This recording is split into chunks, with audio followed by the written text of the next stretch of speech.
The scream didn't sound human. But it didn't sound entirely animal either. It was sharp and wet, desperate, as if the river itself had come alive and decided to scream. Amora Hale had her camera halfway raised when she heard it, and in less than 2 seconds, she was running. She didn't think. She dropped the lens, let it swing from the strap, boots hammering into the soaked red mud along the Mara's edge. That scream again, shriller this time. Then she saw it, a lion cub, flailing helplessly in the torrent. No more than 4 months old, just a splash of golden fur vanishing beneath brown water. The Mara River, swollen from last night's rains, was angry and it wanted something to drown. Without pausing, Amora dove. The water was colder than it should have been. It punched the air from her lungs. The current didn't just pull, it dragged, like hands around her ankles. She kicked hard, eyes burning as she fought her way to the cub. There! A flash of fur, 2 wide eyes, a tiny paw reaching for anything. She got one hand around it. The cub latched onto her like a vice, claws digging deep into her shoulder. She winced but didn't let go. Her other arm clawed through the current, pulling them both toward a tangled bend in the riverbank. A submerged branch slammed into her ribs. Pain exploded in her side, and for a second she lost air, her vision blacking at the edges. Not now. Not here. She wrapped both arms around the cub, teeth clenched, and drove herself upward. She didn't know how long it took. Maybe 2 minutes. Maybe 10. By the time she stumbled into the muddy shallows, gasping, every muscle in her body felt torn. The cub was still clinging to her chest, soaked and shaking, making soft, breathy chirps. And then she saw them. She froze. At the top of the slope, maybe 10 yards away, stood 5 lionesses, their golden coats slick from the earlier rain, eyes fixed on her like living statues. Not blinking. Not breathing. And behind them, massive, still as stone, stood a male lion. Thick mane. Darker than the others. Almost black. Amora felt the ground tilt under her feet. The river was behind her. The lions were ahead. And in her arms, their cub. Her legs wouldn't move. Her camera was gone. Her breath was shallow. And her body screamed at her not to make a sound. One of the lionesses stepped forward. Amora didn't breathe. Couldn't. The lioness moved slowly, deliberately, not stalking, not charging. Just walking. But every step sent a fresh jolt of panic into Amora's spine. The cub in her arms let out a weak mew, then another. Its body trembled, then went still, ears twitching toward the approaching lioness. She's the mother, Amora realized. She didn't know how she knew, she just did. There was something in the way the lioness held herself, the way her shoulders rose, every muscle focused but held in check. Her eyes, bright and gold and so painfully aware, were locked not on the cub but on Amora. Amora tried to speak. Nothing came. The lioness came closer. 10 feet. 6. Then 3. The space between them could have been the entire Mara. Amora dropped her gaze, not in fear, not exactly. It was instinct. Respect. Something older than fear. The lioness stopped. For a long moment, they just stared at each other. Woman and predator. Mud-covered photographer and bloodline matriarch. Both breathing hard, both soaked and silent. And then the lioness did something Amora would never forget. She lowered her head. Not all the way. Not submissive. But low enough that it broke the ancient script, that invisible law between hunter and human. It wasn't threat. It wasn't warning. It was something else. Recognition. The cub whimpered and stretched toward her. Amora, unsure why her hands weren't shaking more, gently eased the small body forward. The lioness leaned in and, with aching gentleness, took the cub by the scruff. She didn't retreat right away. She stood there, still in the water, her face inches from Amora's, holding her cub. And then, so close Amora could feel the warmth of her breath, the lioness gave a low, breathy chuff. It vibrated through the air like thunder muffled in cotton. Amora blinked. That sound, she'd heard it before. Years ago, in a rescue center. It was what mothers made when they were calming their young. A reassurance. A thank you.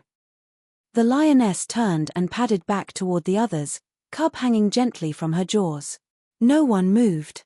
The rest of the pride just stood there, watching Amora, unreadable. The male lion hadn't shifted an inch. Then something shifted. The second lioness, younger, leaner, took a few steps forward and stopped beside the matriarch. She Saturday. Then another joined her. And another. They formed a rough semicircle, framing the moment like living statues around a sacred ritual.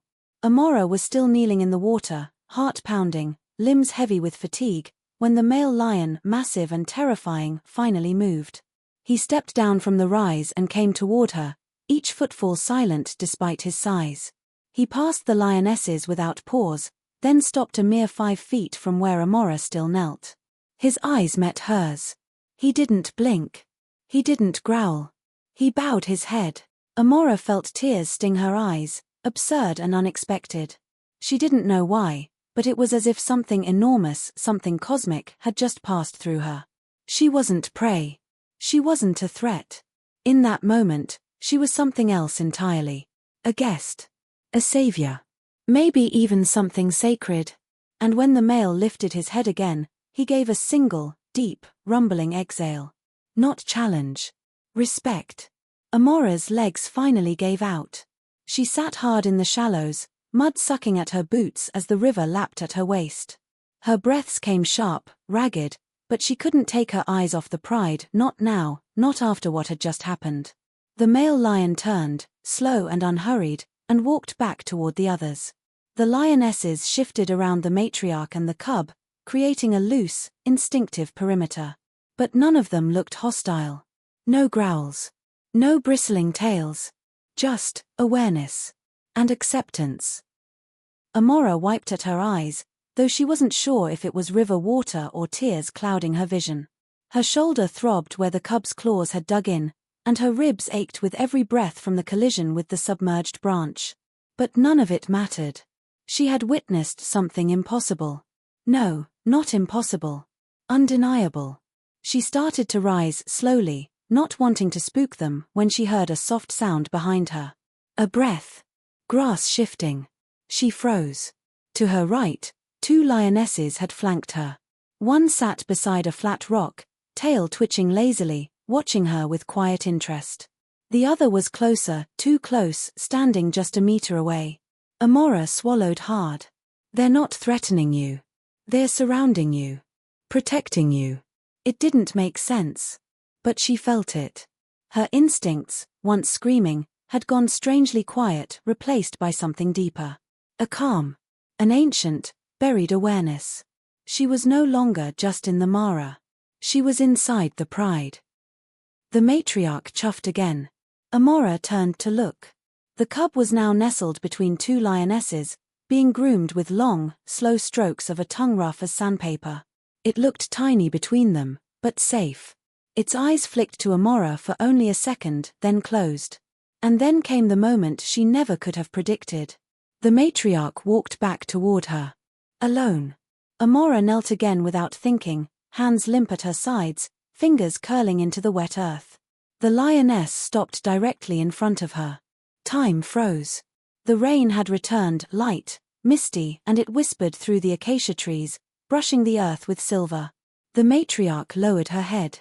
And touched her forehead to Amora's. Not roughly. Not like a warning. But gently. With purpose.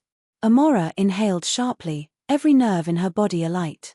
The lioness's warmth radiated into her skin, her breath hot and steady, her eyes closed. It lasted only seconds. But those seconds stretched wider than years. When the lioness pulled back, Amora felt the absence like a missing heartbeat. She didn't move. The matriarch gave a final chuff, quieter this time, then turned, returned to her pride, and laid beside her cub. Amora sat in the silence that followed, staring into the trees, the river behind her still roaring like a god. She had crossed a boundary that wasn't supposed to exist. She hadn't just saved a life. She had been seen, accepted, by the wild, by them. The drizzle thickened, turning the air soft and heavy, but Amora barely noticed. She was still kneeling in the muck, clothes soaked through, hair stuck to her cheeks, the river humming behind her like distant applause. Her entire world had narrowed to the 6 lions stretched out before her, powerful, primal, and impossibly calm. She knew she should back away. Move slowly. Return to her equipment. But her body didn't respond. Not yet. Not when her heart was still caught in the moment, the weight of that forehead touch, the breath of the lioness still warm on her skin. Then, almost on cue, the male lion stood. He didn't roar. He didn't pace. He simply turned his massive head toward the trees, toward the camera bag she'd dropped in the panic, and let out a low, guttural sound that wasn't quite a growl, wasn't quite a call. The rest of the pride rose with him. And to Amora's stunned disbelief, they began to form lines. 2 lionesses on either side of her. One behind, near the river's edge. The male and the matriarch positioned themselves forward, flanking a clear, unmistakable path. It wasn't chaos. It wasn't instinct. It was ceremony. Her escort. Amora blinked. "You can't be serious," she whispered under her breath, even as her legs moved, almost mechanically, obeying a pull older than thought. She took 1 step forward. No reaction.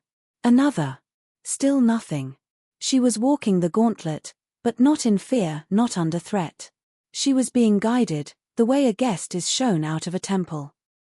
The lioness to her right paced beside her, matching her stride perfectly, her flank inches from Amora's hip. It should have been terrifying.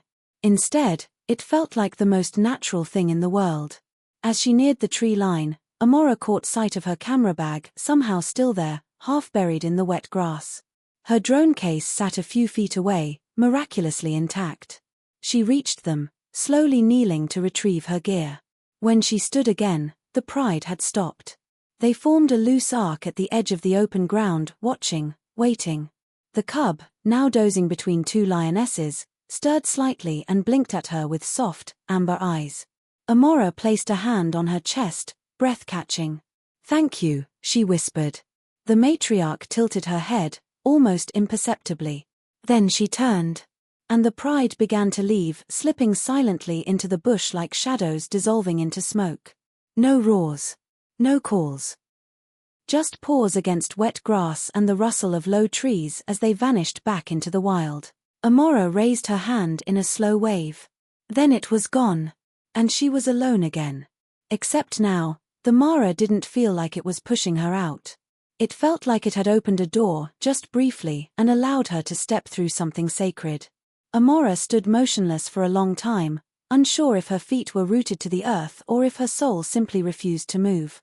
The canopy above swayed gently with the wind, the sky a soft grey dome.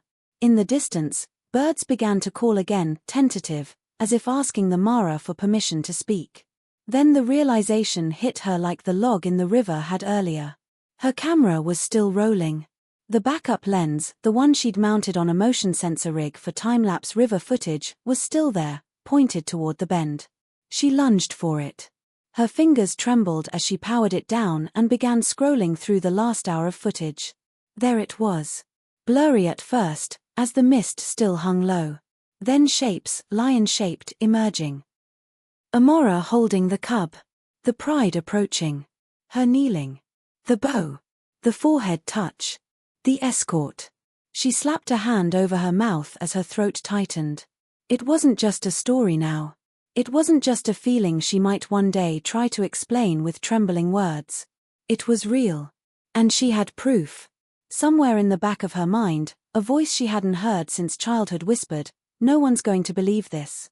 But another voice, the one shaped by years of dust, lens scratches, and long silent waits in wildlife blinds, whispered back. "They don't have to. The lions already did." She tucked her camera into her bag, sealed everything, and began the long hike back to the research camp. Her boots squelched with every step, but she barely noticed.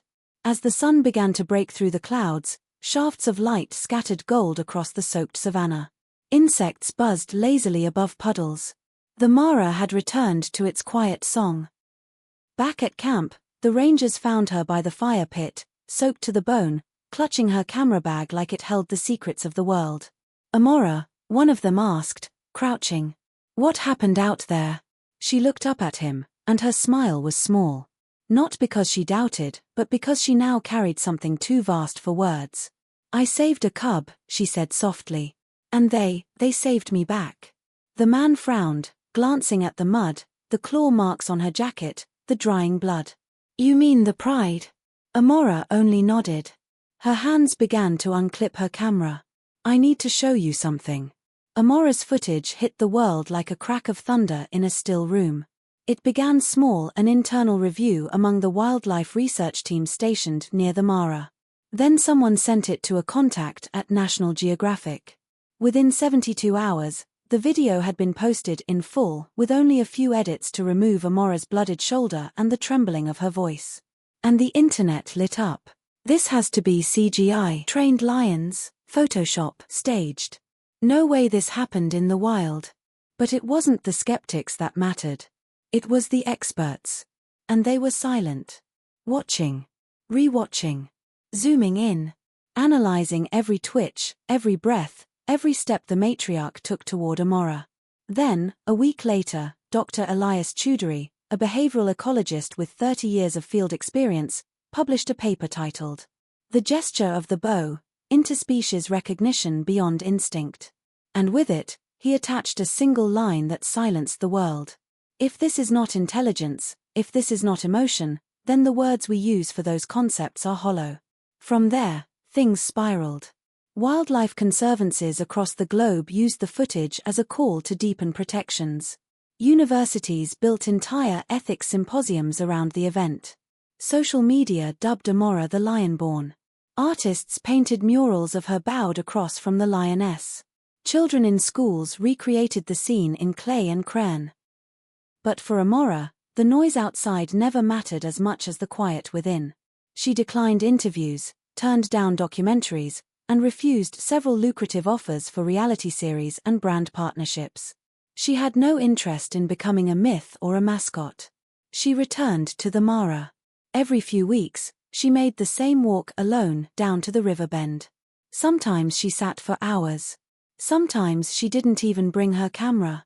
Months passed. Then, one golden morning just after the rainy season, she heard a chuff behind her. She turned. The matriarch was older now. Slower in step. But the eyes, those same bright, watching eyes, were unchanged. Behind her padded the cub, no longer a cub at all. Tall now. Proud. A thickening mane beginning to curl around his neck. They stood there, silent, watching. Amora didn't move. This time, she bowed her head first. The young lion stepped forward. And impossibly, pressed his forehead gently to hers. The circle had closed. Like and subscribe for more.